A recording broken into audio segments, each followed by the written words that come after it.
Southwest Florida, welcome back. I'm so thrilled to get in here. The eminent Fredrick Morgan, the second as Dunbar Morgan. If you're putting some respect on his name, he's the fancy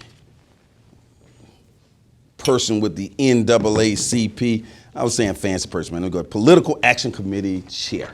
Yes, sir. Fred, what is a committee action committee chair, political action committee chair? That's a standard throughout NAACP branches around the country, right? Yes, it is. When a local branch of the NAACP decides that they want to have direct action or have a political cause, they will then create a political action committee, and then they will investigate that particular item. For us here in Lee County, it's redistricting is the topic of choice right now that we're focused on. And people do not need to get that confused with single member districting. Exactly. In 2014, the Lee County voters chose because we had at-large elections, which means you had to run county-wide. With the single member districts, what happened was that they decided to elect and change the election voting process to now 5 single member districts where you run in one geographical area, and then 2 seats will actually be at large, which will run countywide. So now they've expanded the Lee County School Board from 5 at-large seats to now 5 single member district seats and 2 at large. I see. And that was in 2014. Now, Sesame Street, that for the person who's at home who's saying, why do we keep hearing about all this redistricting stuff? What does that mean to me? Because each 10 years, we do a census and look at the population increases in the various areas of the county. And what happens is that every 10 years, you must redistrict. In the past, what's happened, because they were all at large seating, the Lee County School Board used the same map that the Lee County Commission has used. But now that they've changed to 5 single member districts and 2 at large, now the Lee County School Board can redistrict, but you can only redistrict an odd number of years, which means that we can redistrict this year, which is 2017, 2019, or 2021.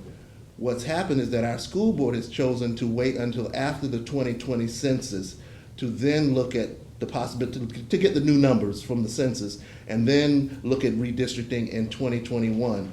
What we're proposing is in the Lee County NAACP through the Southern Coalition for Social Justice has created a map. These are experts in the redistricting process, has already created a map.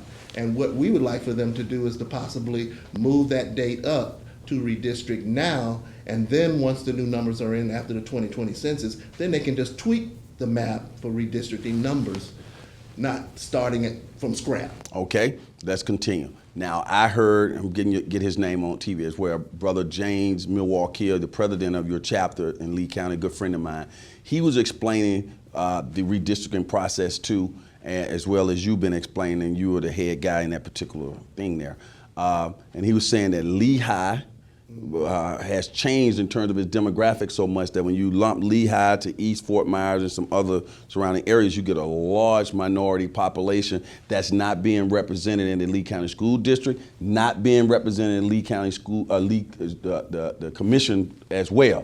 We don't want to talk about the commission, but all of them have been around for 130 years and never had a black person on the school board. Exactly. Can you imagine that, man? That sounds like the Jim Crow era, bruh. Exactly, and that's one of the things. That's the end game. That's when we're Sesame Street in this, that's the end game. Explain the end game to our viewers. What we are proposing is District 4 would be, District 1, 2, and 3 would not change at all on the new redistricting map. Right. District 4, what they're called is communities of interest, and they look at why are these communities similar, and it's usually in education, it's in economic, it's in housing values, it's in the single member districts or single family homes or multi-generational homes where grandmama and grandpa live with mama and daddy. Mm-hmm. And so what we're looking at doing is creating one district, District 4, which would then put North Cape Coral, North Fort Myers, Olga, Alva, and Buckingham north of the river as one district. I see. And all of those communities are similar in interest. And then Central Fort Myers, Dunbar, and Lehigh Acres, which would be the newest district and the youngest district, put all of those communities together because they also have similar interests. Mm-hmm. Similar interests as opposed to racial composition, the interest is similar, and you have hopefully have representation there. Exactly. It's not totally based on race. That's Race right. is one factor, but it's other interests that lump those communities together. I see. Now the dates, you want to get this done, the redistricting in 2017. Exactly. And if we don't get it done in 2017, a whole nother 4 more freshmen now, I think it is, will have again matriculated in the Lee County School District without having any representation if they're African American or minority. It looks like them. Exactly, because that means that if they wait until after the 2020 census, we wouldn't be able to do, or the school board wouldn't be able to adopt a new redistricting map until 2021, which means it wouldn't affect until the 2022 election. What do you say to people say, hey, you're gone 130 years already with no representation on the school board. What's another 4 years? Go ahead, Fred. 130 years. We can't wait. Okay. We need redistricting now.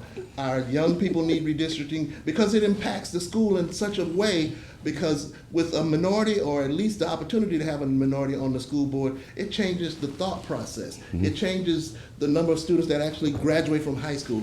Studies have shown these actual things. The number of minority teachers who want to come to Lee County and work in the Lee County school system. It impacts so many things for our communities to have a person of color or a minority on that school board, and we just can't wait. We've been waiting too long, for so many years. The NAACP is the, and for all practical purpose, leading this effort. That has been the normal for the NAACP since the existence of these types of legal processes? Exactly. However, we have also instituted a number of community partners who have agreed to work with us. The League of Women Voters, SURGE, which is a racial group here in town. There are a number of groups that have said this is long overdue, and we want to partner with the NAACP and helping to promote this and to hopefully give the school board a chance to do the right thing now. I want to also point out a number of the current school board members ran with the purpose, and they were endorsed by a number of community organizations saying that they were in favor of redistricting. But now they've decided that they want to wait until after the 2020 census. And I've gotten some of those names, and we will get them in here to get their thoughts on that on camera, because they basically stabbed us in the back. Let's go to why is it so important to have, how does that reflect in terms of racial equity issues in Lee County in general when we have a school district that for 130 years has never had a person of color on the board? One of our big things that the NAACP is 130 years is increased number of students actually graduating from high school to go on to lead productive lives. There's something called the pipeline to prison, and it is real. And when students do not succeed in school, many times they either drop out or they stay in school and get a certificate of attendance. That certificate of attendance is probably not going to get them into, a good paying job. It just may get them, a lower paying job. But what we want to do is to prevent that pipeline from education to the pipeline to prison, and keep those students in school so that they can become productive. How does the community get involved? What's next? We would like for them to email their school board members and let them know that they're in favor of redistricting and redistricting now in 2017. Of course, they can letters to the editor when it comes to the news press, but support those partners that are actually working with the NAACP for redistricting now. Final question. The fact that in 130 years, no minority, African American, Hispanic has been on the Lee County School Board, is that racism? Well, in speaking, because we've gone before the school board many times, and our partners have as well, they feel that they are representative of minorities and of our black students. Right now, 55% of the students in Lee County schools are minority, but they do not see anyone that looks like them on that school board. So I wouldn't necessarily call it racist, but it's time for change. Okay, we'll leave it at that. You did a great job with those words, Mr. Morgan. Dunbar Morgan, this second, we'll leave it at that. Thank you For so those, much. stay right there. For those who say it can't be done, they're usually interrupted by those like Fred Morgan and all the fine people at the Lee County NAACP who are doing it. We'll be right back.